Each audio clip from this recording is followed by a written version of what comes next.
Your communication hub and literary arts center of SDO Isabela. SDO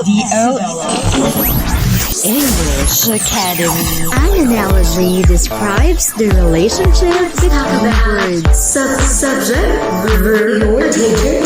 One and English Academy. Tayo na sa Radyo Eskwela. Tayo na!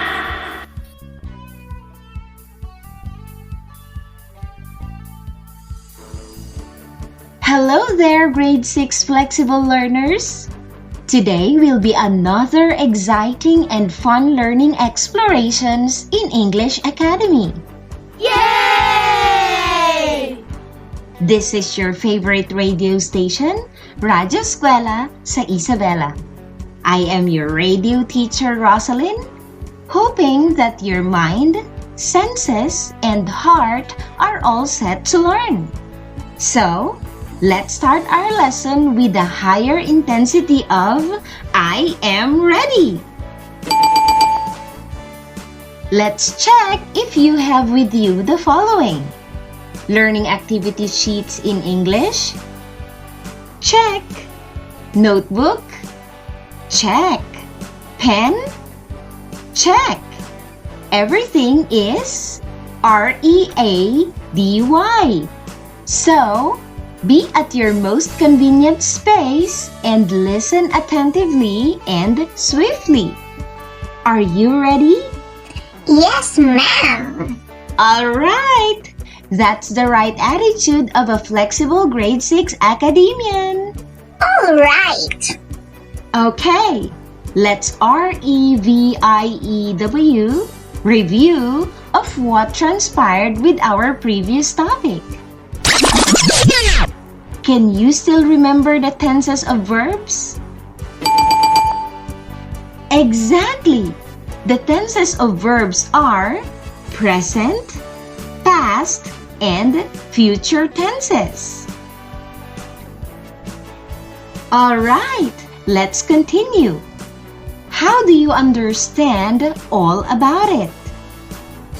Can you differentiate the tenses by definition? Precisely! Present tense is a present state or condition which expresses the condition of the subject at present. Past tense, on the other hand, refers to actions or events done in the past. And lastly, the future tense of the verb expresses action that will happen in the future time. Now, how do you write a clear and coherent sentence using present tense? Well said! The verb of a sentence with singular subject or noun form, their present tense is with S, while the sentences with a plural subject or noun form, their present tense is without S. When the subject is singular, the present form of verb is with S. Example, Maria cleans her room. That's a singular present tense of verb. They clean their room. That's a plural present tense of verb. Next, how do you write a clear and coherent sentence using past tense? Correct! Past tense of regular verb refers to actions or events done in the past. They can be simply added with a D or an ED in the base form of verb. Other regular verbs form their past tense by doubling the last letter of the base form, then add ed. Example: teachers served their learners unconditionally. That's another amazing answer.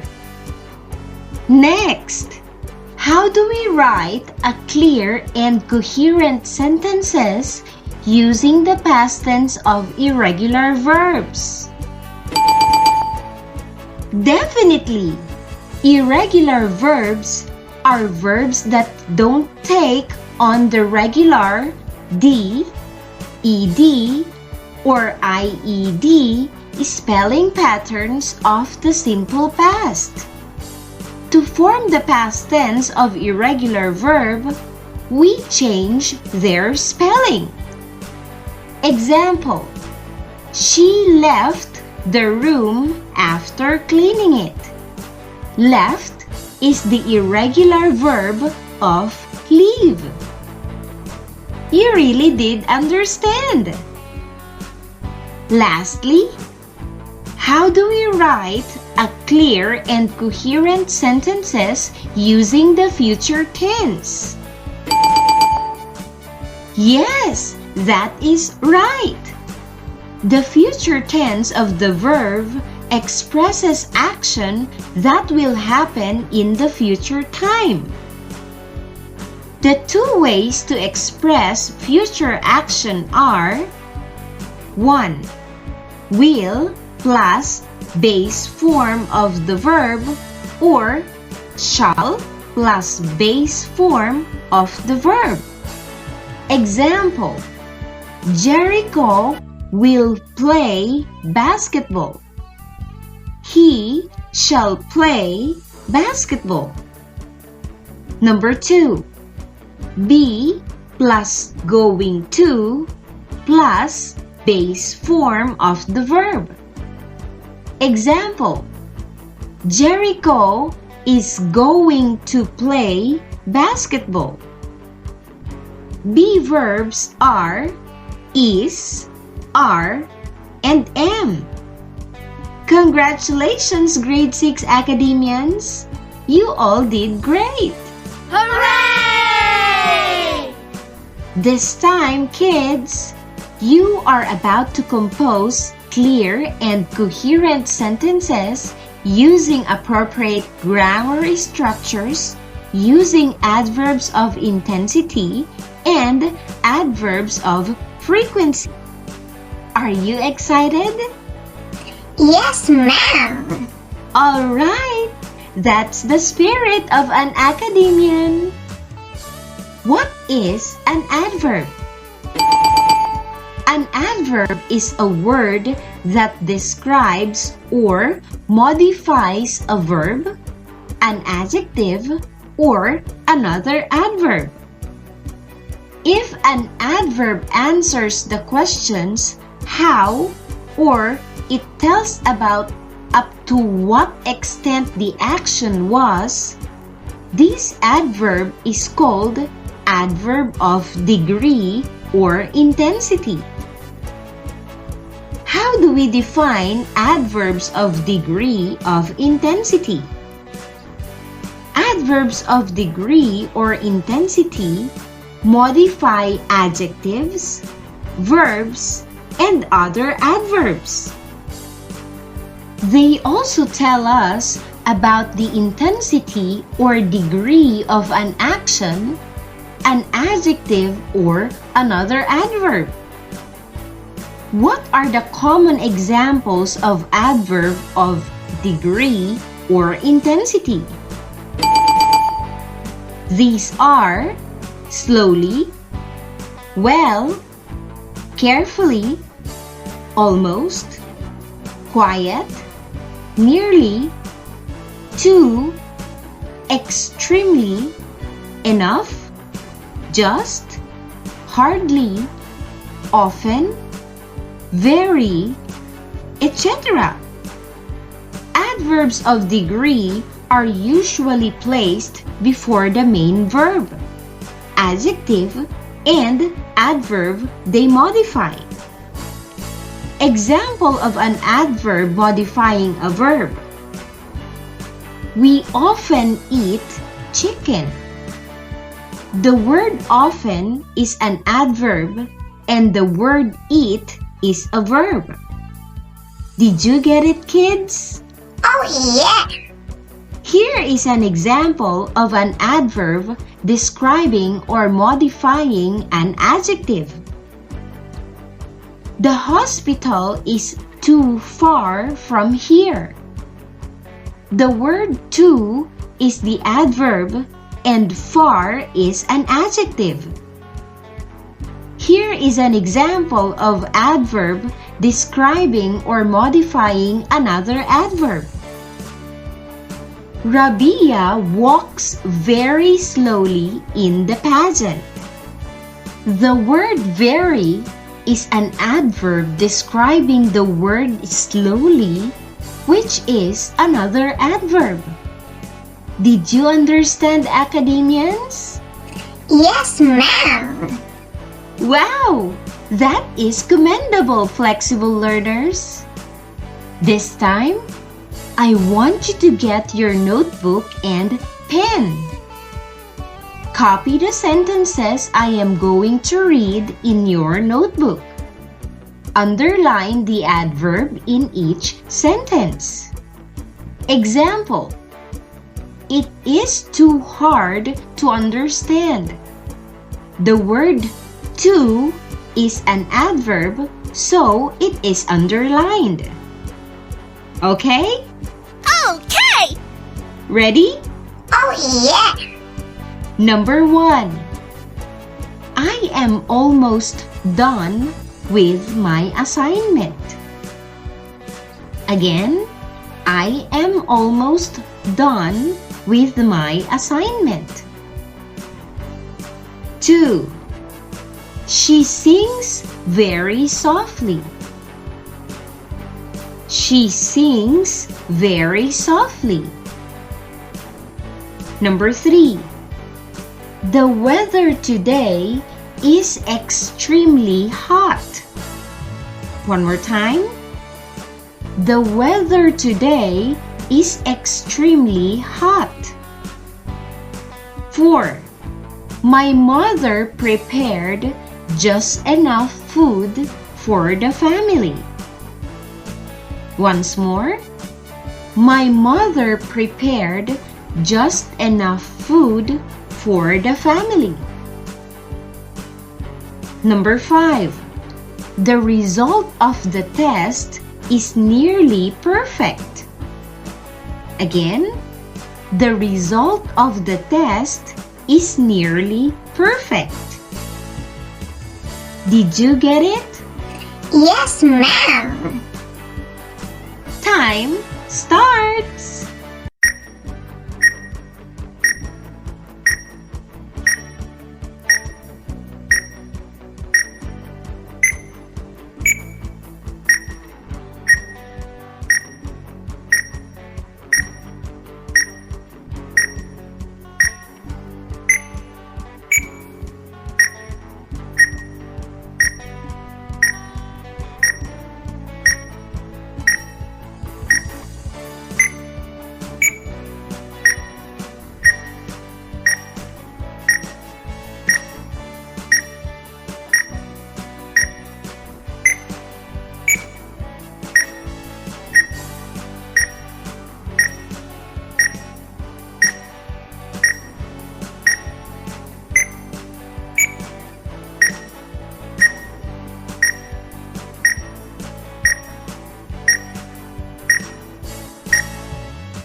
Time's up!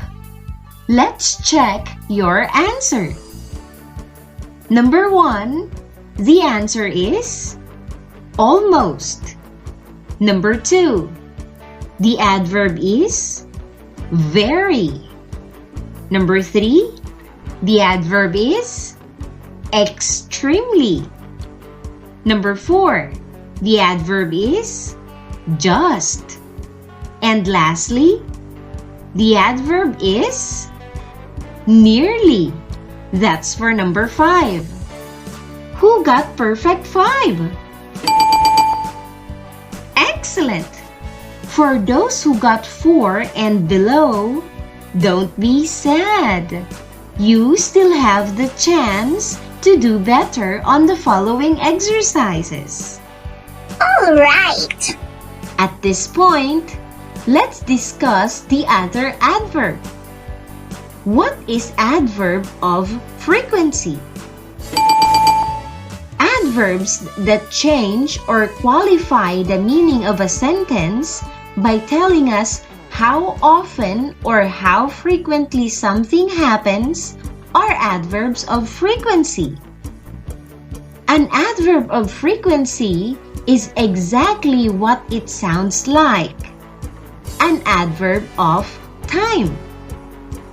Adverbs of frequency always describes how often something occurs, either in definite or indefinite terms. Here are some of the examples. An adverb that describes definite frequency is one such as weekly, daily, or yearly. An adverb describing indefinite frequency doesn't specify an exact time frame. Examples are sometimes, often, and rarely. Did you understand? Yes, ma'am. Let's apply and give it a try with this activity. I will read a selection and you have to take down notes the adverbs of frequency being used. Are you ready? Oh, yeah. There you go! The Cell Phone by Annie Mae A. Aquino. Annie has 3 children named Vian, Vin, and Vina. Her 3 children have their own cell phone and uses them regularly. Annie always reminds them not to depend too much on their gadget. Since when they were given cell phones, the 3 sisters daily help their mother doing household chores. They often ask mother what to do. During the vacation, Daddy monitored their usage hourly. They never exceeded the set hour of usage. But some applications and movies sometimes brought the sister to be addictive. One day, the 3 sisters later changed their being helpful to being annoyed whenever mother asked them something to do. Thus, mother constantly reminded them that they should not wait for their daddy to collect their cell phone. Eventually, they listened to their mother. The sisters then do household chores and uses their cell phone occasionally. Did you understand? Yes, ma'am. Focus and honestly check your notes. Here are the adverbs of frequency used in the selection: regularly, daily, often, hourly, never, sometimes, later, constantly, eventually, then, occasionally. Did you get them all correctly? Yes, ma'am. You are incredible! Do you want some more activity? Alright! Open your English module on page 37. Directions. Choose the correct adverb from the adverb word box to complete each sentence. Write answers in your English notebook. Let me read the options.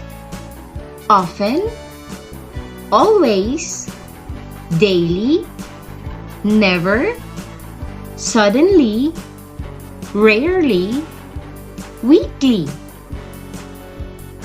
Number 1.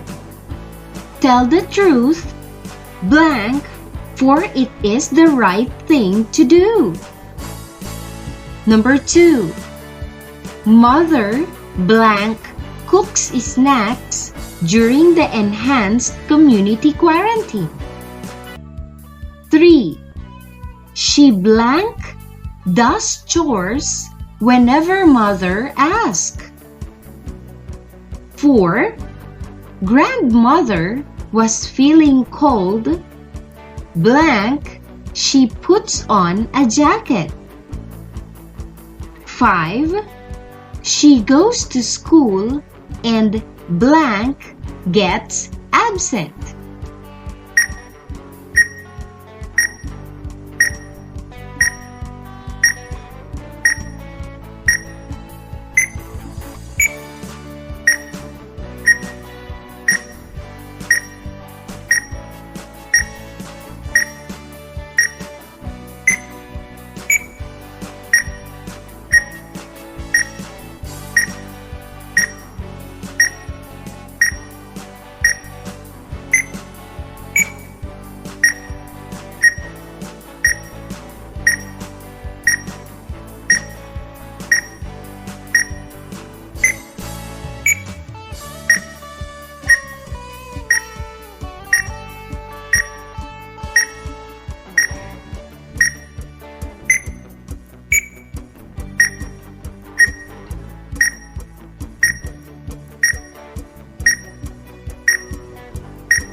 Time is up! Let's honestly check your answers. Number 1. Always. 2. Daily. 3. Often. 4. Suddenly. And 5. Never. Did you earn all the points? Oh yeah! That's awesome! You are now capable of determining adverbs of intensity and adverbs of frequency. It only shows that you are now ready for our final activity. Do you want some more activities? Yes, ma'am. This time, open your module on page 38. Directions. Write 5 sentences in paragraph form using adverb of frequency from your experience during the COVID-19 pandemic crisis. Is that clear?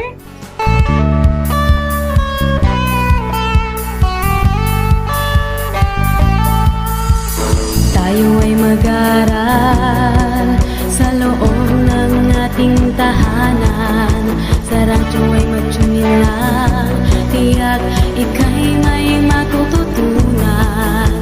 Pagkat sa gitna ng pandemya, tayo pa rin ay magkaisa upang masigurong bawat bata ay pumapasa. Halina't matuto gamit ang ating radyo, pakinggan at unawain, aralin na ituturo. Patuloy ang edukasyon para sa ating henerasyon. Sa daan ng pagkatuto ay walang maiiwan. Kaya halina sa Radyo Eskwela.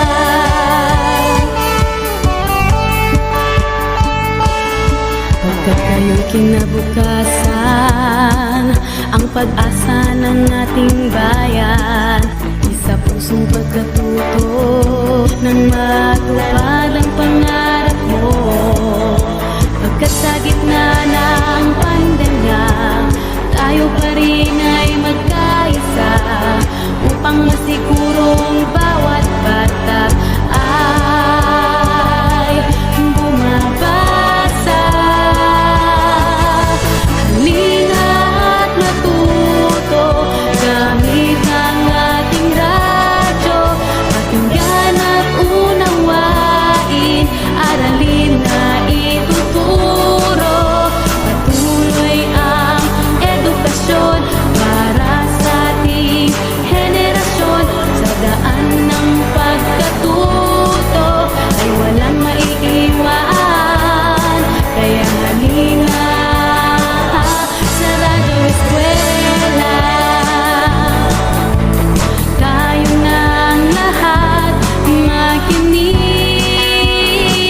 the time is up.